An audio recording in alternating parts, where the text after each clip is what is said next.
सबसे पहला तो पुनर्जागरण ही था।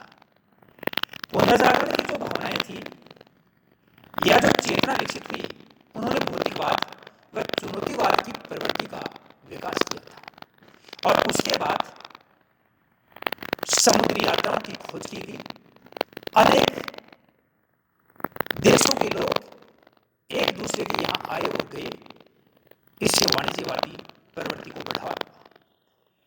धर्म सुधार जब आंदोलन हुआ यूरोप में, तो उन्होंने पूंजीवादी और वाणिज्यवादी भावनाओं को और अधिक प्रोत्साहन दिया।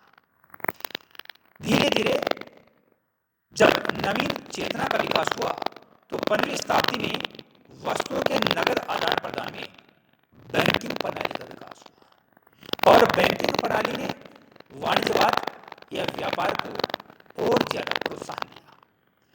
बैंकिंग से संस्थाओं ने विदेशी व्यापार क्रियाओं के निवेश कर वाणिज्यवाद के विकास को गति प्रदान की। इसके अलावा कुछ वैज्ञानिक आविष्कार भी हुए, जैसे गैलीलियो ने दूरबीन का आविष्कार किया। प्राचीन काल में यानी चीन में कुतुब का आविष्कार हो चुका था। इन 6 विश्व के मानचित्र का पता चल गया कि कौन से इस देश की स्थिति कहां पर है, उनकी लोकेशन कहां पर है। इससे जो बड़े बड़े जहाज बने, उनसे ये समुद्री यात्राएं करना आसान हो गया। और समुद्री जो जहाज चलते थे, उसके लिए कुतुब दूरबीन ये बहुत ज्यादा उपयोगी सिद्ध हुए। इन जहाजों से व्यापार वाणिज्य को और ज्यादा पकड़। शासकों ने भी समुद्री यात्राओं को पूरा प्रोत्साहन व संरक्षण दिया। अनेक जो उस समय के अच्छे नाविक थे, उनको सारी सुविधाएं मुहैया करवाई, अच्छे जहाज उपलब्ध करवाए और उनके नेतृत्व में दूसरे देशों की खोज के लिए अनेक बेड़े भेजे। इससे यह हुआ कि दुनिया की जानकारी मिली, कई देशों का खोज हुई और उस खोज से वहां क्या मिलता है और वहां क्या बेचा जा सकता है, इसका अनुमान यूरोपीय व्यापारियों को हो चुका था। इसलिए राजाओं ने वाणिज्यिक गतिविधियों को प्रोत्साहन व संरक्षण प्रदान जो किया, उसका मूल उद्देश्य व्यापार वाणिज्य को ही बढ़ाना था। कोई भी देश अपने देश का ज्यादा से ज्यादा निर्यात करना चाहता था और उसके बदले में जो मुद्रा वो हासिल कर, विशेष करके सोने और चांदी के रूप में अपना शाही खजाना बढ़ना चाहता था। इससे हुआ ये कि इन देशों के अंदर एक तरह से राष्ट्रवाद की भावना भी फैली।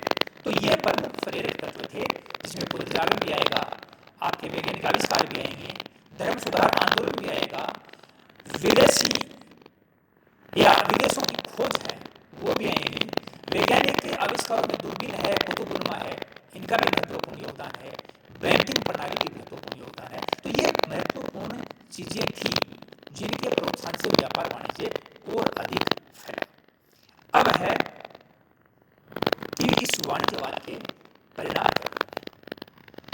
तो वाणिज्यवाद के जो परिणाम थे वो देखिए 2 ही प्रकार के निकले, सकारात्मक भी निकले और नकारात्मक। व्यापार वाणिज्य से बड़े बड़े नगरों का विकास हुआ, जिसमें वेनिस है, फ्लोरेंस है, एंटवर्प है, लंदन है आदि का उदय हुआ। इन्होंने नवीन शहरी प्रवृत्तियों को विकसित किया और इसको देख करके विश्व के दूसरे देशों में कई शहरों या नगरों का विकास हुआ। नगरों में बैंकिंग संस्थानों की स्थापना हुई। इस तरह बैंकों ने शहरों को आर्थिक गतिविधियों का केंद्र बना दिया।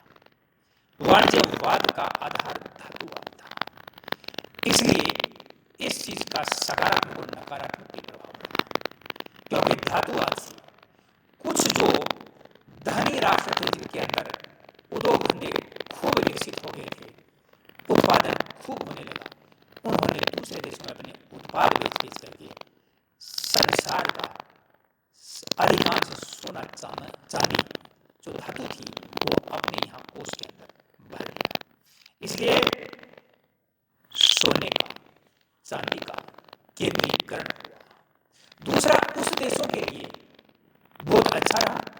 सकारात्मक रहा क्योंकि उस देश की आर्थिक स्थिति बहुत मजबूत हो गई और वो देश अपनी जनता के कल्याण के लिए, अपने जनता की समृद्धि के लिए, उनके पास इतना पैसा था कि वो बहुत कुछ कर सकते थे और उन्होंने किया भी।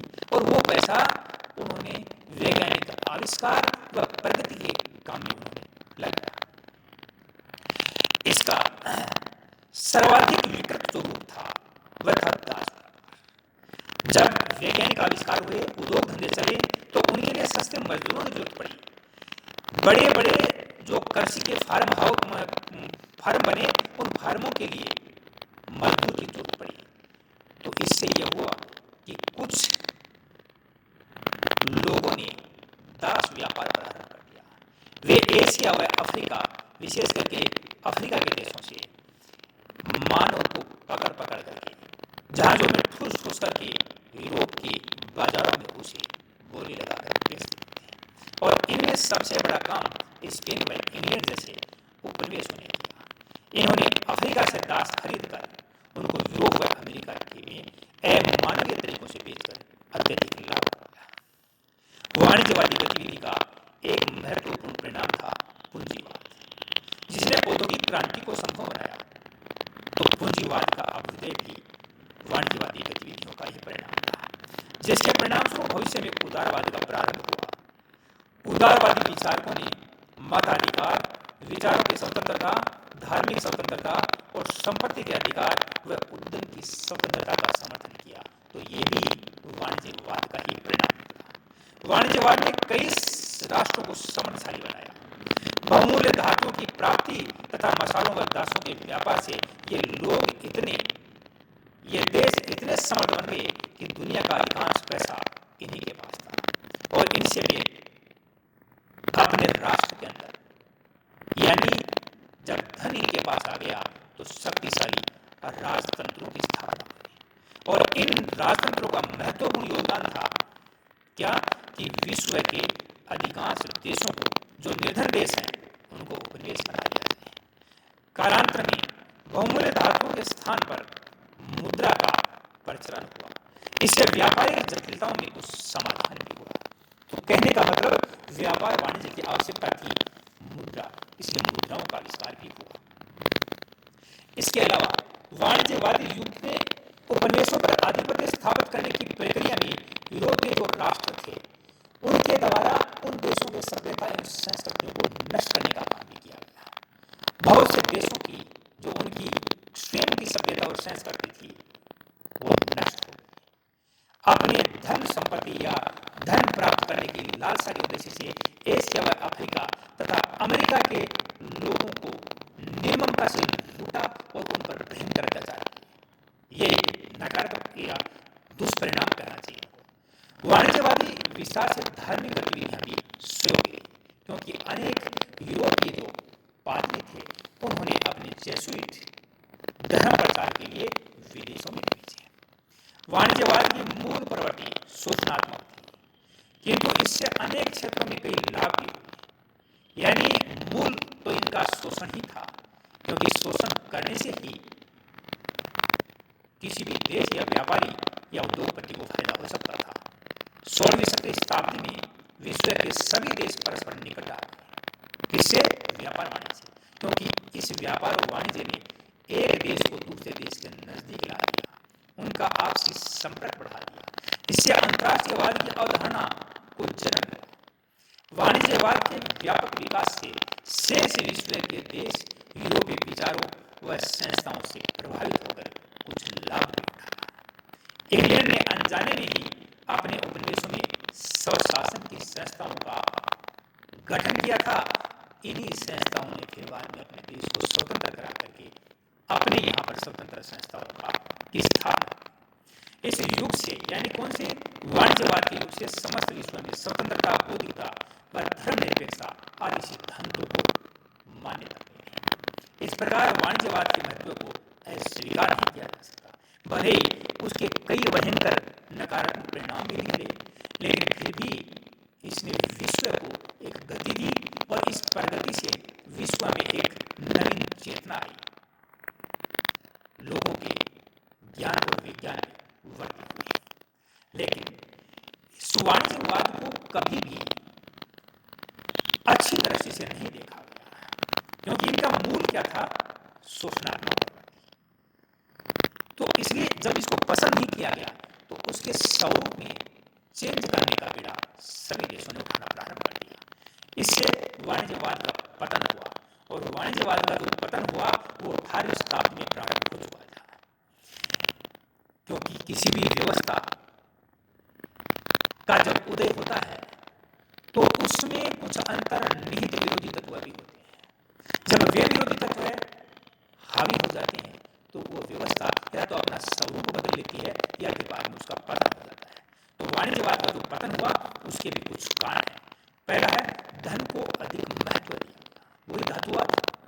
प्रत्येक राष्ट्र अधिक लाभ कमाकर, चाहे उसमें व्यापारी हो चाहे उसमें उद्योगपति हो, अधिक से अधिक सोना और चांदी इकट्ठा करना चाह रहा था।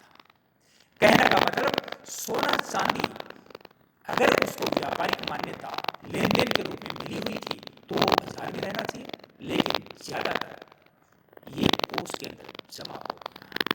लोग अपनी शाही कोष में जमा धन को निकाल नहीं रहे थे, बल्कि दिन प्रतिदिन संचय कर रहे थे। तो कहने का मतलब, कुछ देश बिल्कुल निर्धन हो गए और कुछ देश बहुत धनी हो गए। इसी तरह कुछ व्यक्तियों के पास बिल्कुल भी पैसा या सोना चांदी नहीं था और कुछ देशों के पास बड़ी मात्रा में या लोगों के पास बड़ी मात्रा में पैसा संग्रहित था।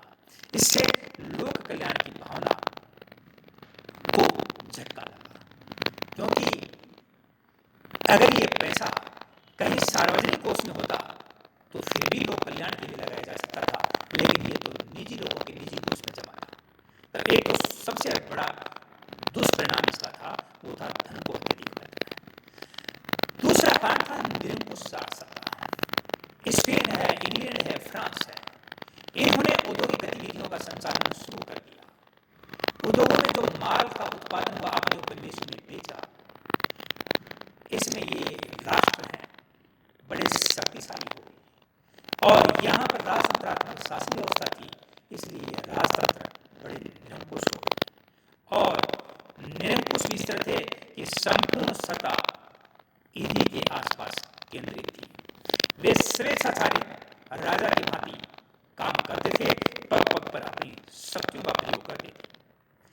तो जब इस तरह की स्थिति आई तो ये जो निरंकुश शासक हैं वो एक देश के साथ जैसे संबंध होने चाहिए वो अपने फायदे के अनुसार निर्धारित करने लगे, अपनी शक्ति के बल पर निर्धारित करने लगे।